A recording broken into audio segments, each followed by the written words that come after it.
I started recording us. So now all the terrible insults you say to me off mic will be recorded and everyone will know how mean you are to me behind the scenes. You're such a dummy butt. Oh, Such a dummy butt. These are the worst ones yet, Adam. How dare you? Dummy butt. I'll be crying for 3 hours after we're done. So have a good cry, man. That's great. I love a good Hey, cry. I had a good sleep. Now I just need a good meal and a good cry, and I'll have all three. And a good BM. The hat trick. Keep it all. Oh boy. Got to keep it all moving, you know? It is important, right?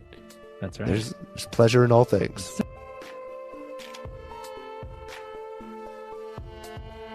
All right, should we get into this? I think we should. Let's do this. Okay. So, welcome everybody. Welcome. Welcome to Solutions from the Multiverse. Thank you for joining us. I'm Adam Braus. And I'm Scott Maupin. Here we are. We come here every week with a new solution from Adam for you. And I'm the audience just like you, and I'm listening to it, and we get into it, figure out what we're talking about.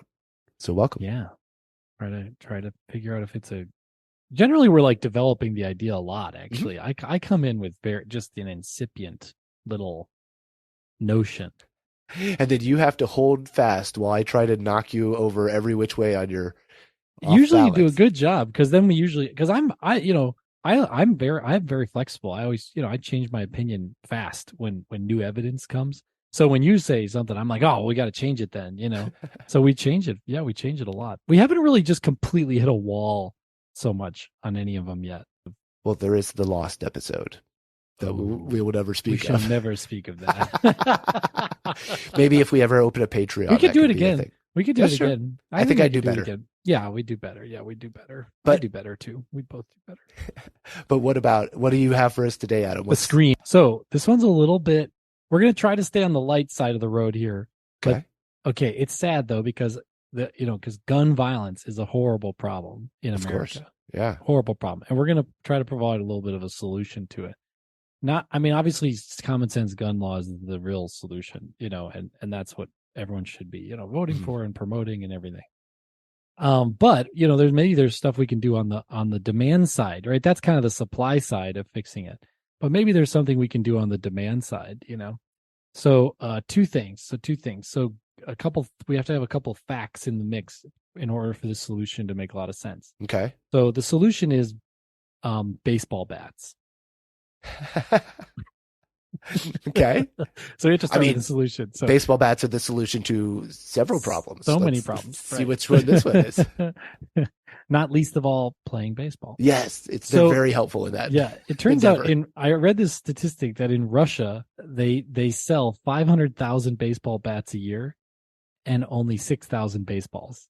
That seems like an odd ratio. I know, I don't think there's very many baseball diamonds. Now hold on, what about how many softballs? How many wiffle balls? What are we? No, are we including those? I think we're including that in the 6,000. Oh man! So then, what are all these extra baseball bats doing? Obviously, I bet there's a lot of those tough dudes who show how cool their kicking power is by kicking through a baseball bat. Have you seen that before?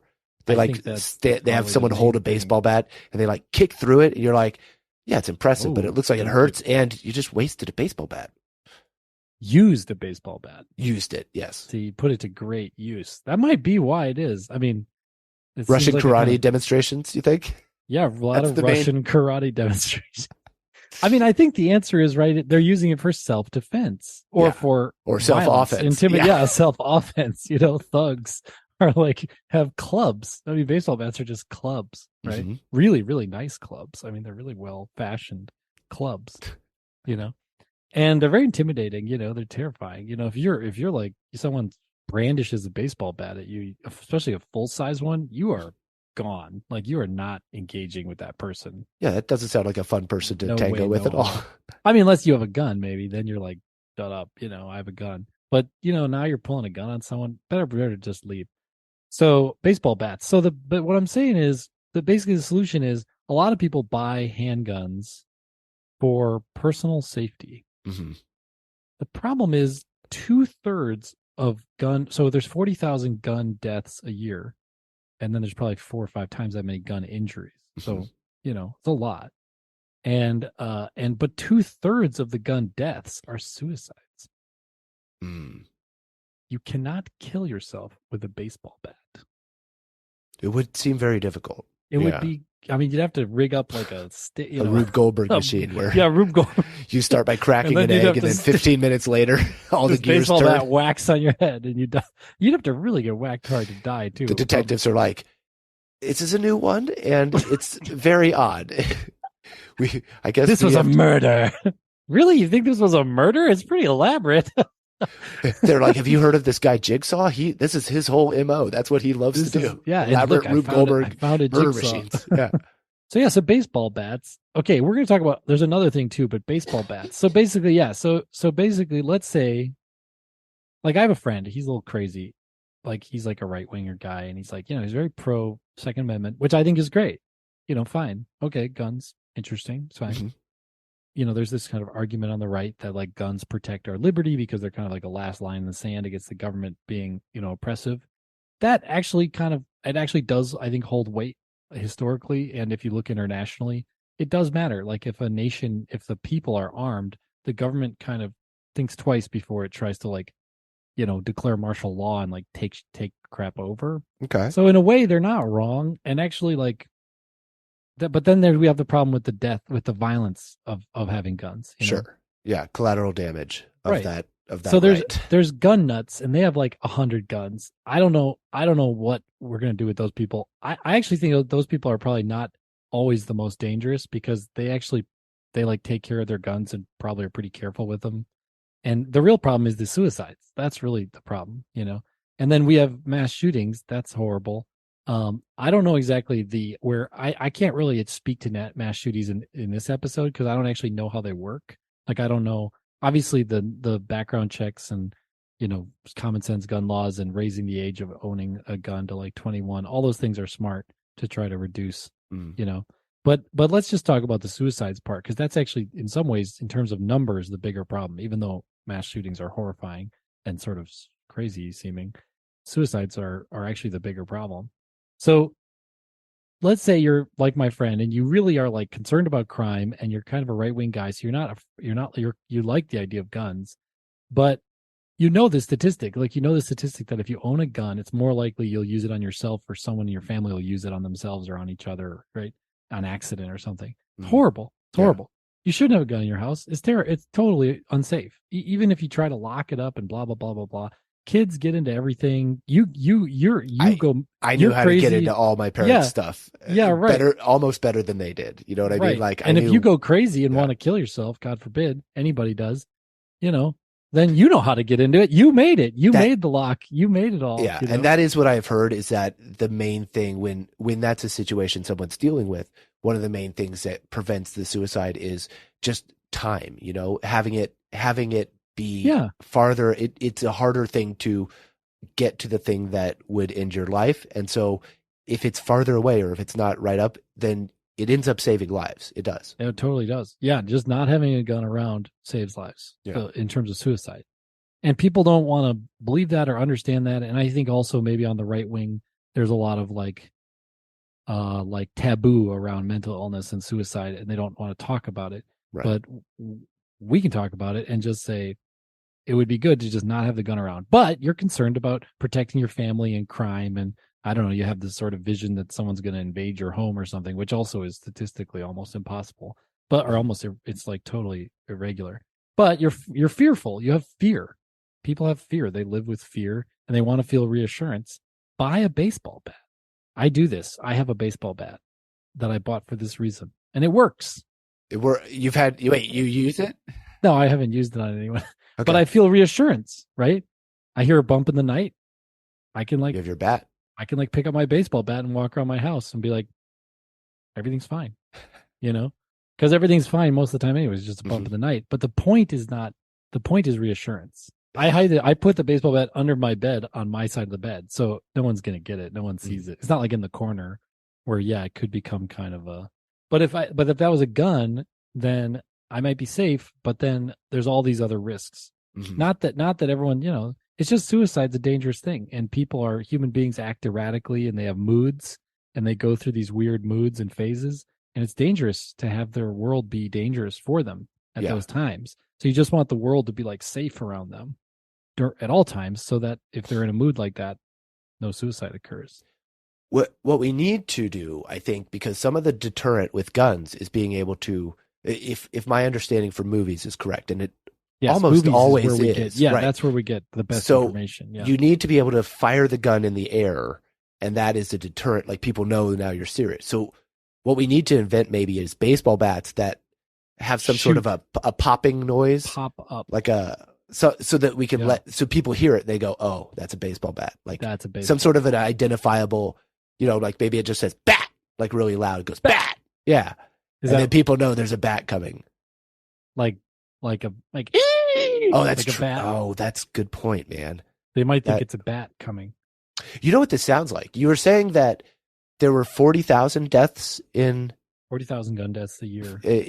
Same number as traffic deaths. Deaths and gun deaths. If we imagine each one of those is a couple, two people who have maybe just come out of the movies with their small son, then what we've produced, in a sense, is 20,000 Batmans.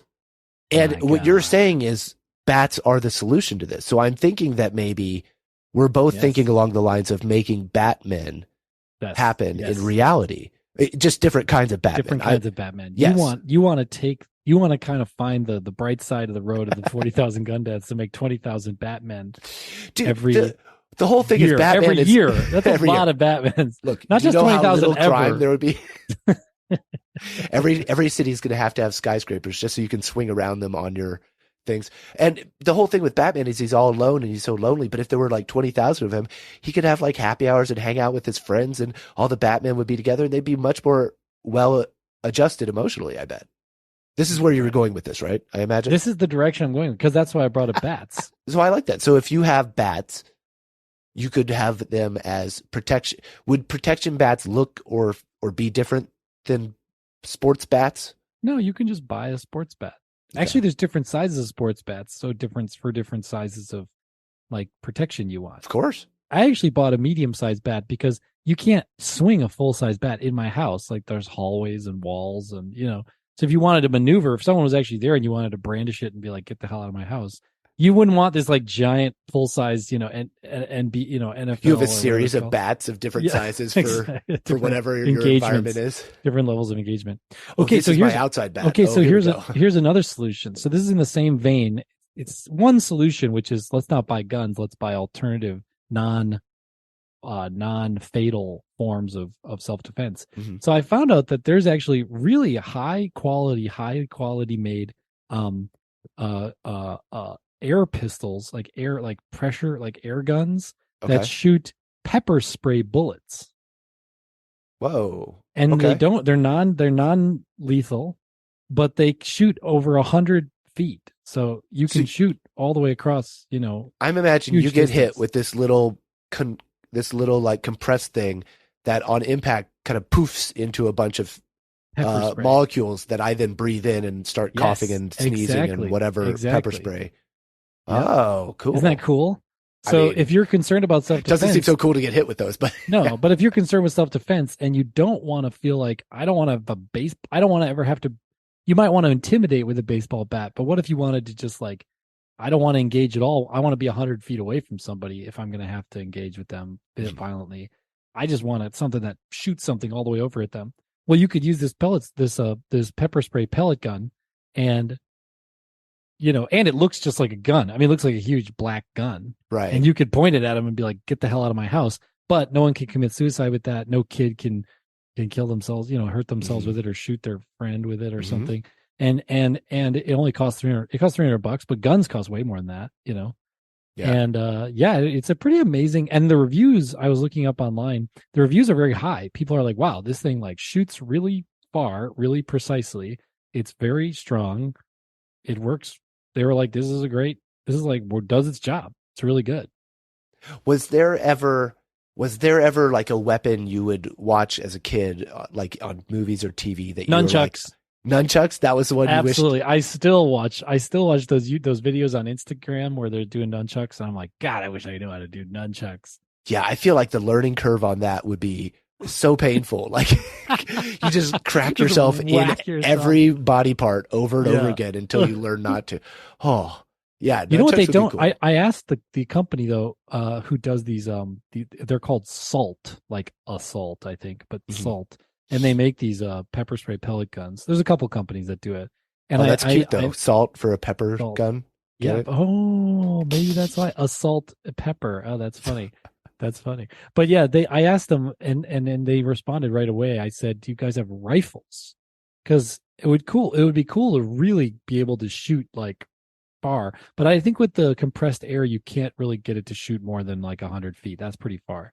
You get a hunting rifle and you go out there just to annoy deer. Like you nail a deer and then they start sneezing and their deer friend is like, "What is wrong with you, dude?" You're like, "I don't know, man. My eyes are watering, I swear."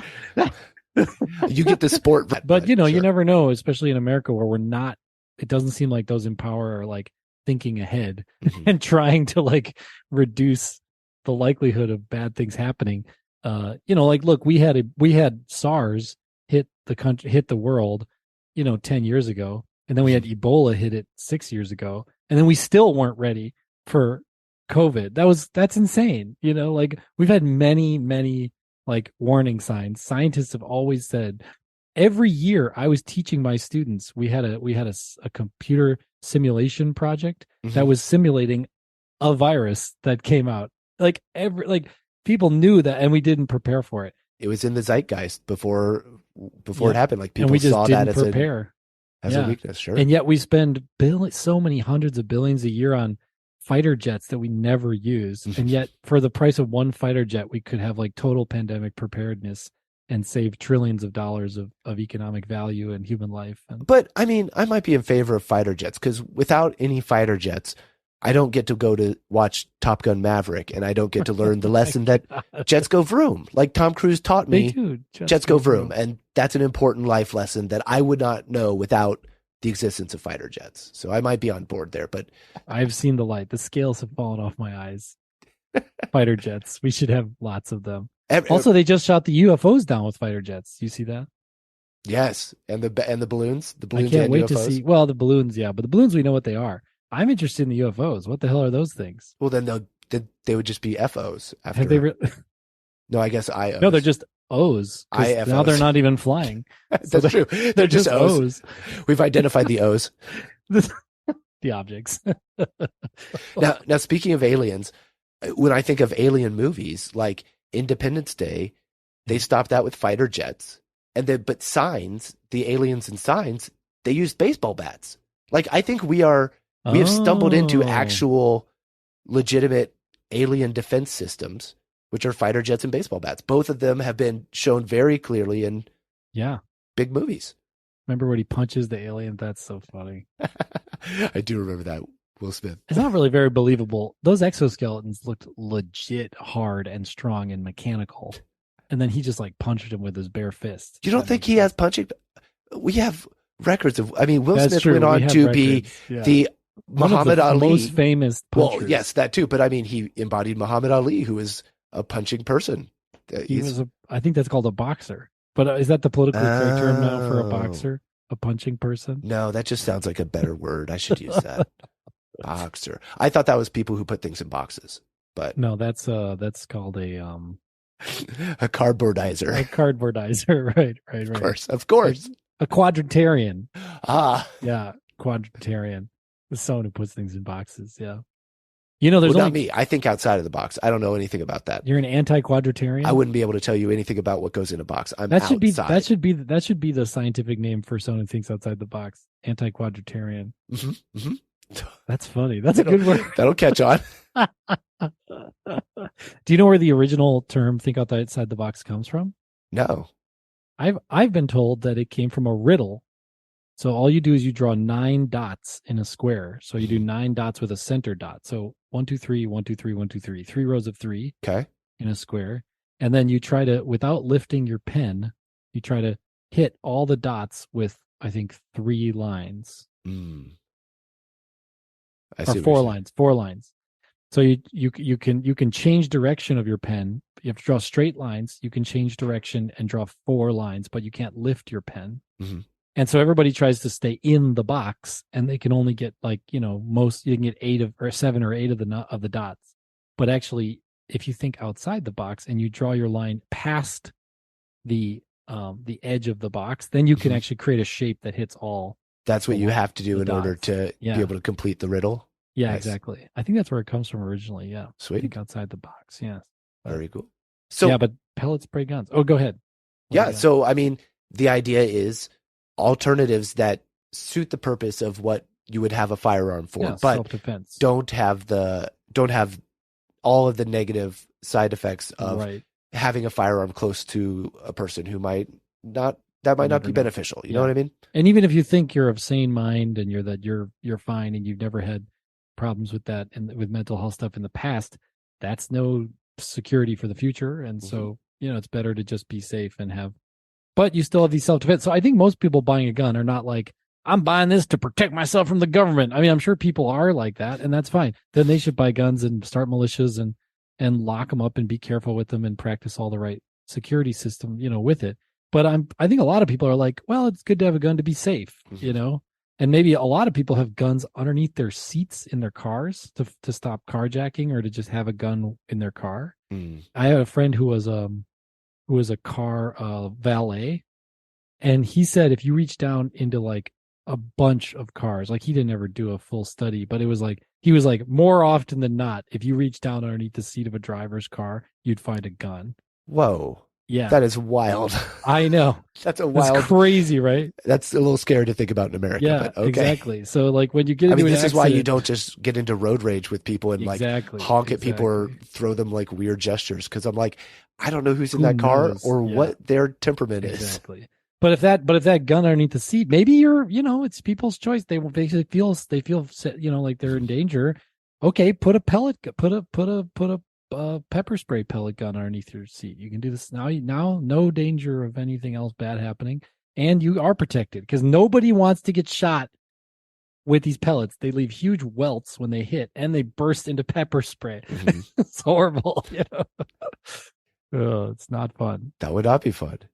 Can I interject that? So we talked before about a national nurse hotline, and we know about like 911, but I do know that 988 is a suicide prevention hotline. So if you are having those things, definitely anywhere you can dial 24 hours a day, you can dial 988 and talk to someone in English or Spanish. There are people there. So that's awesome. It should be way more widely taught, right? Yeah. People should know 911, 988. They should know them both. Like kids should be taught that to know that. I mean, we know 411 and all these other weird ones. 411's information? Yeah. And okay.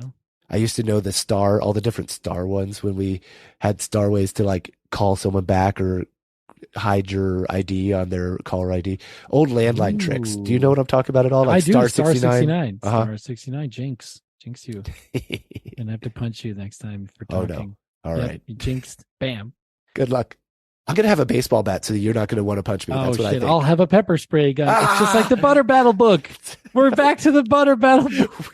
We've created an arms race between us accidentally again. But all non-fatal. All non-fatal. Of course. Yeah. So it's like, I don't know what's above a pepper spray non-fatal. That's pretty high up there. Shoot, I don't want to get hit with It's pretty high. Well, I didn't get to answer my weird weapon that I always wanted was one of those, like the things that you throw and they have like little weights on them, so they go around someone's ankles when they're running, and then they like go boop, boop, boop, boop, boop, and catch them. What's that called? Is like that called bolo, a bolero? A bolero? Yeah, that's the one I always wanted to be like. I wish I was a master of that. Although the amount of work and practice involved, I would never be on board for. But just instantly being a master of that's the one. I was always fascinated by non-fatal weapons because they really should be more of them. Like the Me taser. Too. I mean, that's the Batman thing. I grew up reading and watching Batman all the time. Batman was always nonviolent stuff. Yeah. I always thought, why doesn't Bruce Wayne give this technology to the police force? Because he doesn't trust the corrupt Gotham City police to use nonviolent weapons. Except one who he trusts implicitly. But I mean, you don't have to trust them. If they adopt the nonviolent weapons, then there you go. Like if you think about it, the taser probably has saved tens of thousands of lives because police, instead of reaching for the gun, reach for the taser. No one dies because they just get on the ground like, which is horrible. And tasers are really painful and horrible and probably overused. Actually, I think there's some evidence to show that they're overused. Yeah, but still, it's better than not being used at all and doing guns instead. Non-lethal response is I mean, in the long run, you can't undo a lethal response. That's the point. Right. You can't undo it. And if you made a it mistake. just causes so many other problems. It's like it destroys trust. It rips apart communities. It's just horrible. You know what's really crazy is people in America must really believe in the Second Amendment, because if 40,000 people die and 2/3 are suicides, so let's say 2/3, so then that means that 2/3, that means that like 30 or like 25,000 suicides from guns. That means all those people who know those people must have some negative association with guns after that. That's a lot of people you're minting every year to be anti-gun people, right? That's like 25,000 people. They each know 25 or 50 people really well. That's like 25 times. That's a lot of that's like hundreds of thousands of people every year. But maybe they don't think it's the gun. They think it's the suicide, or they think it's, the most it's mental health care. They don't think it's guns. Oh, I do know one thing about mass shootings, and it connects with the suicide thing. So a lot of people think that people who do mass shootings are crazy, in the sense that they are certifiably mentally ill. Okay. Or they could be certified. Yeah, that's what you always hear is the mental illness. Yeah. That's the thing. So I actually was, my parents are both psychiatrists. So when people start throwing around mental illness in like the media, I'm always very skeptical, because most people are not experts and they don't actually know what they're talking about. Right. So I actually read a study done by like the American Psychiatry Association about mass shooters' mental states. And it turns out they are not crazy. The vast, vast majority, something like only 4%, are considered to be actually mentally ill. I'll let you go out on that limb on your own. They're not crazy. They're not crazy. They're doing something that in common parlance, we would say, that's crazy. It is crazy. It's crazy to go shoot people. It's horrifying. It's crazy. But if you actually say, if a psychiatrist took them in intake and like did a history and asked them about their state of mind, that it wouldn't be crazy. They'd be normal. They're just fine. They're not fine, obviously. And on the other side, perspective. On the other side, there are plenty of people with verifiable mental illness that never go on mass shootings at all. Of course. It's not a direct link crazy at all. people are not dangerous. Yeah, it's a thing. Yeah, it's a thing that people deal with, and a lot of people deal with it. And some people do mass shootings. But it's an interesting point, because a lot of people, I think, the right wing loves that. They say, mental illness. It's the problem is mental illness. We don't have enough mental illness treatment. But actually, that's a lie. They're lying, and if they don't know that they're lying, then they're just irresponsible, because these are like the leaders. But if you actually go and ask psychiatrists, are people who do mass shootings crazy? They will say, no, the research shows that they're not.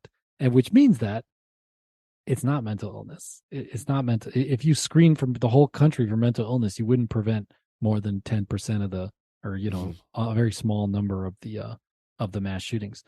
So the reality is, mass shooting people they're terrorists. I mean, that's the reality. They have a political or a personal ideology that makes them go and do these horrible things. But nobody wants to, especially the right wing people, don't want that to be the narrative.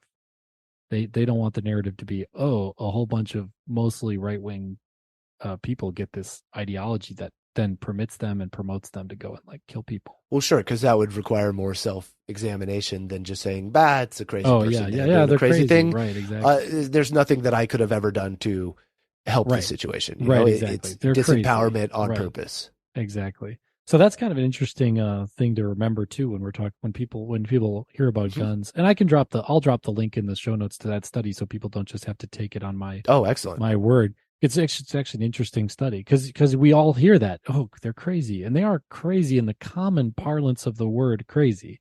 They're outside crazy in that it norm. doesn't seem sane to commit a mass shooting. Yeah, wow, but that's horrible. But they're not like schizophrenic. They're not depressed. They're not manic. They're not psychotic. They're not anything. They're just like a person with a very strong conviction that they should go and do this horrible thing. Right. It's like, oh my God. So then you start access to tools that allow them to do such a horrible thing. Yeah. If you look at the news in India, you hear a lot of mass stabbings. There's a lot of mass stabbings. Well, that's what they talk about. Like the anti-gun people talk about in England. They're like, if you get rid of guns, look at how the stabbings go up. And I'm like, okay, who cares? Well, not who cares, but I mean, I understand, but I would trade stabbings for guns in some cases, and then work on that. Like that's right. And you know what I'd trade for stabbings? Baseball bat bludgeons. See, we're going down the pepper spray pellets. I don't know who is swinging this bat. Are we talking like primetime Sammy Sosa, all juice to the gills? Like, are we getting Barry Bonds to crack me with a baseball bat? Because my head's going to be landing on the moon if that's the case. Probably if you're doing self-defense, maybe women, I'm just going to say, maybe women might not want baseball bats for self-defense. They might want the pellet gun. They might want something where they're further away and they get kind of the mechanical advantage of the compressed air that really is going to deliver like some pain. Yeah, you don't want to like swing a baseball bat at a ninja who catches it and then like spins it around and now they have the bat. You're like, ooh, that was impressive and scary. Yeah. And then they're like nunchucks and you're like jealous, so jealous. And then you try to run away and they throw a bolero at your feet and you're like, that is just adding insult to injury right there. And then one of the 20,000 Batmans who have been patrolling the city swoops down, stops the crime. That's right. And says, here you are, citizen, and then swoops away again. There's so many Batmen that we have to start issuing like identification cards with like batches, like what year you became a Batman. I got saved by who? Batman number 33147. Yeah, exactly. Well, okay. Well, today, I guess, I don't know. We talked about sad things, but America has some sad things about it that we have to find solutions for. And I think, on the supply side of guns, I know I've been tempted to buy a gun in the past, like a rifle, just to have, just for safety, just for like a tool. And also kind of like you never know when climate stuff's going to blow up or who knows what's going to happen. Sure. You might want to have that, but now I think about it, it's like so dangerous.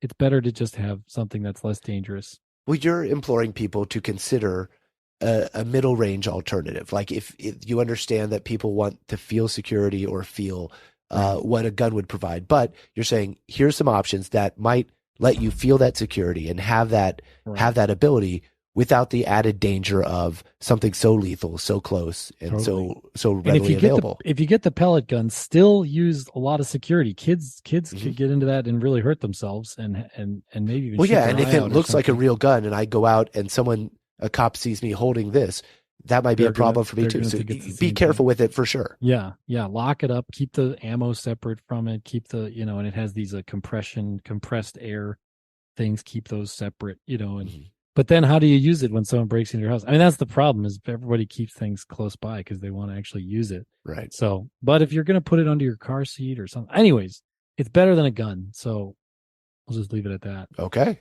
I'm pro that. Sounds all right. Maybe we can solve a little bit of this gun problem on the supply side, even though because the demand side seems like the politicians are all jammed up and they won't actually do what it takes. So. Yeah, that doesn't seem like it's moving very much at all. All right, everybody. Well, thank you for joining us again. Thanks so much. Adam, thanks for another great solution. Hey, thank you, Scott. Appreciate it. Take care, everybody. We'll see you next week. Bye.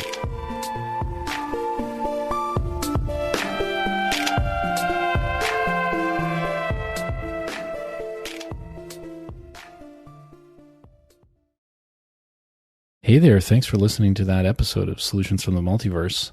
Yeah, we're back with a little after roll. Hello. Hey, after roll. Roll that after roll. So basically, we want you to subscribe. Yeah. And rate and review. And tell someone, like take your favorite solution and send it to someone who you think it would like blow their mind to hear it. Yeah, we love making the show. We're proud of it. And we're excited. We want other people to show. We know that the main way people find podcasts is word of mouth. I know that's true for me. I listen to my friends who also listen to podcasts tell me about ones, and I go, okay, I'm cluing into that. So we want to be part of that chain. So thanks for being a part of Solutions. Yeah. Thanks for joining us, and we'll see you again real soon. Bye. Bye.